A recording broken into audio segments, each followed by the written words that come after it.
Salam sejahtera bagi kita semua. Emana kembali hadir dengan podcast pembahasan firman Tuhan. Semoga firman Tuhan yang murni mampu merawat batin kita, menguatkan roh kita, dan membangun iman kita di hadapannya. Silakan menikmati podcast Emana hari ini. Kita satu buah topik yang berjudul Rumah Perjamuan. Judul ini kita ambil dari satu ayat firman Tuhan di dalam kitab Yohanes pasal 12 ayat 2. Di situ diadakan perjamuan untuk dia, dan Marta melayani. Sedangkan salah seorang yang turut makan dengan Yesus adalah Lazarus. Puji Tuhan, dari kutipan ayat ini juga judul yang sedang kita bahas. Berkat apa yang bisa dibagikan, Saudara Puji, silahkan. Amin, puji Tuhan. Saudara-saudari, kita melihat ya dari topiknya, judul berita hari ini adalah Rumah Perjamuan. Dari Rumah Perjamuan ini sebenarnya menggambarkan kehidupan gereja. Ya, kita tahu bahwa gereja itu bukanlah gedungnya, ya, tetapi adalah orang-orangnya. Ya. Kita yang ada di dalam Tuhan, kita yang sudah dipanggil keluar dari dunia, ya, dari perhambaan dunia, dari ikatan iblis, ini adalah gereja. Nah, di sini gereja diwakili oleh 3 orang, ya, yaitu Lazarus, kemudian Maria dan Marta. Amin. Saudara-saudari, 3 orang ini mewakili 3 fungsi, ya. Nanti kita akan bicarakan. Tapi pertama-tama kita mau membahas dulu, ya. Nah, Kenapa di sini dikatakan sebagai rumah perjamuan, ya? Rumah perjamuan menunjukkan bahwa hidup gereja itu sebenarnya merupakan perjamuan, ya. Di dalam hidup gereja kita bisa menikmati, ya, bisa makan, amin, bisa mendapatkan suplaian, rawatan, ya, di dalam hayat atau di dalam kerohanian kita. Saudara-saudari, hidup gereja, ya, bukanlah suatu rumah penghakiman, ya, di mana kita ditegur, di mana kita dihakimi, ya. Hidup gereja adalah rumah perjamuan. Kehidupan rohani kita bersama dengan saudara-saudari haruslah merupakan kehidupan rohani yang penuh dengan suplai, ya, penuh dengan kekayaan Kristus. Masing-masing yang membawakan suplaian, kenikmatan, kekayaan, dan dinikmati oleh orang-orang yang lain. Haleluya. Ini adalah kehidupan gereja kita sebagai rumah perjamuan. Nah, tadi kita sudah katakan bahwa di dalam rumah perjamuan ini, di dalam hidup gereja ini, ada 3 macam orang, ya, atau 3 fungsi, ya. Yang pertama adalah seperti Marta. Ya, Marta di sini adalah mewakili orang-orang yang melayani di dalam hidup gereja. Saudara-saudari, amin. Kita di dalam kehidupan gereja memerlukan orang-orang yang melayani. Banyak orang-orang itu mendiskreditkan, ya, atau memandang rendah Marta. Ya, memang Tuhan memang sempat menegur Marta, ya. Marta, Marta, ya, mengapa engkau sibuk, ya. Lalu Tuhan membandingkan Marta dengan Maria. Tetapi saudara-saudari, sebenarnya fungsi Marta ini tidak boleh tidak ada, ya, di dalam hidup gereja.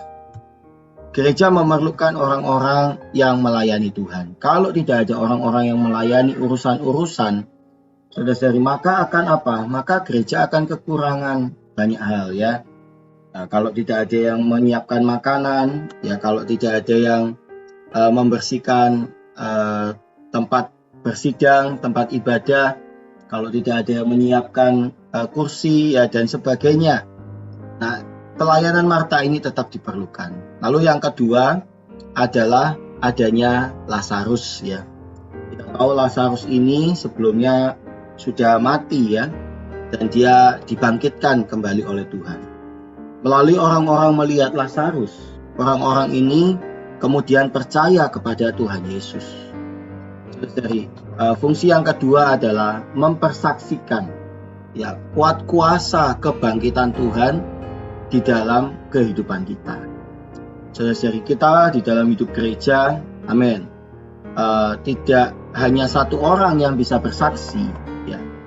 Tidak hanya satu orang yang bisa berbicara, tetapi apa? Tetapi semua orang sebenarnya bisa mempersaksikan bagaimana kuat kuasa Tuhan, kuat kuasa kebangkitan Tuhan ini bekerja di atas kita semua, ya. Entahkah kuat kuasa Tuhan ini bekerja di dalam cara-caranya yang ajaib. Ya, kalau di aspek Lazarus ini adalah menghidupkan dia dari kematian. Mungkin di aspek kita Tuhan menyembuhkan, Tuhan melawat, ya. Tuhan memulihkan kita. Atau secara rohani, ya, Tuhan ini mengubahkan hidup kita. Hidup kita yang dahulu mungkin terikat, ya, dikuasai, diduduki oleh iblis. Tetapi sekarang kita sudah dimerdekakan, ya. Amin. Dari cinta akan uang, ya, dimerdekakan dari ikatan dosa, dari kebiasaan-kebiasaan cemar kita yang lama, ya. Oh, saudara-saudari, itu juga adalah apa? Kuat kuasa kebangkitan. Kita perlu mempersaksikan itu, ya. Dan dengan kita bersaksi, orang-orang itu akan percaya kepada Tuhan Yesus. Lalu yang ketiga adalah fungsi Maria. Maria ini ternyata bahwa dia itu adalah orang yang begitu mengasihi Tuhan. Ya, begitu besar kasihnya kepada Tuhan sehingga dia memecahkan, ya, bulir-bulir pualam yang berisi minyak narwastu yang murni ini dan mencurahkannya, ya, untuk meminyaki kaki Tuhan. Saudara-saudari, di dalam hidup gereja juga perlu dipenuhi dengan orang-orang yang mengasihi Tuhan. Ya, Amin. hidup gereja kita harus penuh dengan kasih. Ya, bahkan kalau kita umpamakan, ya, kita bawa suasana saat itu, kalau orang datang ke dalam rumah perjamuan itu, ya, di Betania itu, maka yang tercium pertama-tama itu adalah semerbak bau minyak narwastunya, ya. Di dalam hidup gereja kita, ya, orang itu harus bisa mencium, ya, aroma kasih, ya. Harus Amin. ada suasana saling mengasihi antara apa? Satu dengan yang lain. Saudari, di dalam kitab Wahyu ada gereja yang bernama Philadelphia, ya. Kalau kita tahu bahwa arti nama ini adalah kasih persaudaraan, ya. Dari 7 gereja Philadelphia ini dipuji oleh Tuhan, ya. Walaupun kekuatannya tidak seberapa, tetapi dia tidak menyangkal Tuhan. Dan nama gereja ini adalah kasih persaudaraan. Oh, saudara-saudari, di tengah-tengah kita perlu ada kasih, ya. Amin. Nah, inilah kehidupan gereja, ya, kehidupan gereja yang manis. Kehidupan gereja yang masing-masing orang yang ada di dalamnya memiliki fungsi, ya, fungsi melayani, fungsi bersaksi akan kuat kuasa kebangkitan Tuhan, fungsi kasih, ya. Amin. Maka apa? Semua orang itu bisa diberkati. Haleluya, ya. Nah, saudara-saudari, maka kita perlu apa? Kehidupan gereja, ya. Kita perlu berdoa, Tuhan, aku mau kehidupan gereja yang demikian.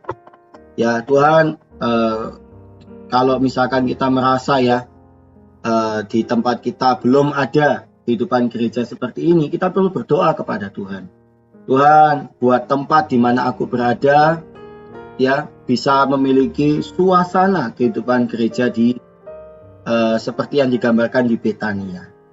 Atau Amin. kalau kita ini sedang mengembara, ya, tidak berkumpul dengan satu kelompok manapun, kita perlu berdoa kepada Tuhan. Tuhan, pertemukanlah aku, ya, dengan orang-orang yang memiliki 3 fungsi ini di dalam kehidupan gereja mereka, ya. Amin. Amin, saudara-saudari.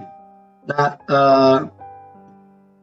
maka kesimpulannya, ya, kita memerlukan yang pertama adalah rumah perjamuan ini ya. Kita di dalam kehidupan gereja, tadi kita katakan harus penuh dengan kelimpahan, kekayaan Kristus ya. Harus ada supply setiap kali kita datang ke dalam hidup gereja.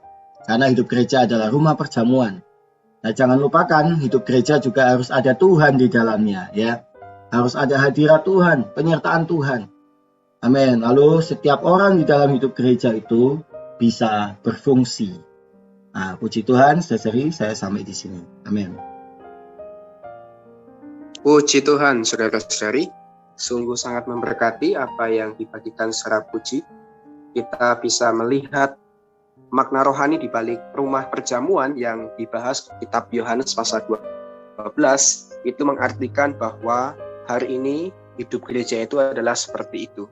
Amin. Yang pertama, di dalam hidup gereja dikatakan tadi kita bisa menikmati supply kelimpahan Kristus. Amin. Kita bisa menikmati hadirat Kristus. Amin. Kemudian yang kedua, seperti yang digambarkan dengan ketiga tokoh atau ketiga teladan tadi, yaitu Maria, Marta, dan Lazarus. Sama halnya kita melihat di dalam hidup gereja, ketiga orang itu menandakan adanya ketiga fungsi yang harus ada dalam hidup gereja. Amin. Puji Tuhan, saudari, dalam hidup gereja pun harus ada orang yang melayani, harus ada orang yang memberikan kesaksian, dan harus ada orang yang mempersembahkan diri. Wah, Amin. alangkah sukacitanya bila kita berada di dalam kehidupan gereja yang sedemikian. Amin. Dan tadi yang terakhir, saudara Puji juga memberikan satu dorongan bagi kita hari ini. Kita perlu berdoa supaya tempat di mana kita menempuh hidup gereja memiliki ciri-ciri seperti rumah perjamuan yang ada di dalam kitab Yohanes ini. Amin. Lalu yang kedua, mungkin bagi kita yang baru mendengar firman ini, bagi kita yang mungkin sedang berkelana mencari tempat perhentian, kiranya Tuhan merahmati kita, boleh membawa kita untuk berjumpa atau bertemu dengan kehidupan gereja yang sedemikian. Kehidupan gereja yang penuh hadirat Tuhan, yang penuh kasih persaudaraan, kehidupan gereja yang dimana banyak orang yang melayani, memberikan kesaksian, bahkan mempersembahkan diri. Baik, puji Tuhan, saudari, kiranya firman ini memberkati kita. Sebagai kesimpulan, mari di dalam kasih kita sama-sama satukan hati kita. Saudara Puji akan berdoa untuk kita semua.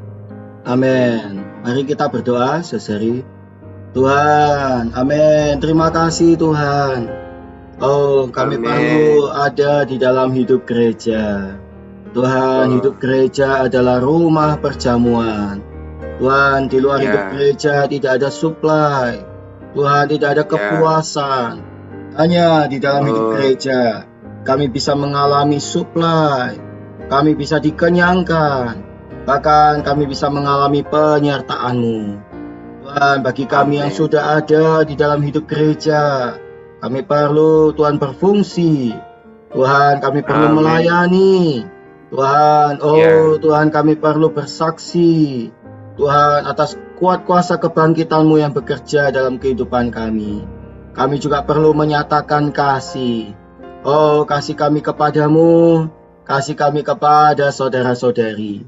Tuhan Yesus, berkati kami ya Tuhan. Tuhan, jadikan Tuhan hidup gereja di tempat kami berada, Tuhan, sebagai kehidupan gereja seperti di Betania ini. Tuhan, bila kami sedang berkelana, Tuhan, pertemukan kami dengan orang-orang yang mengasihi Tuhan. Oh Tuhan, yang menempuh hidup gereja seperti rumah perjamuan ini Tuhan. Tuhan, bekerjalah ya Tuhan. Terima kasih Tuhan Yesus, kami sudah berdoa. Amin. Amin. Amin. Puji Tuhan. Sekian pembahasan firman porsi hari ini. Sampai jumpa di podcast berikutnya. Jangan lupa untuk download aplikasi Emana pada handphone Anda untuk manfaat yang lebih banyak. Tuhan Yesus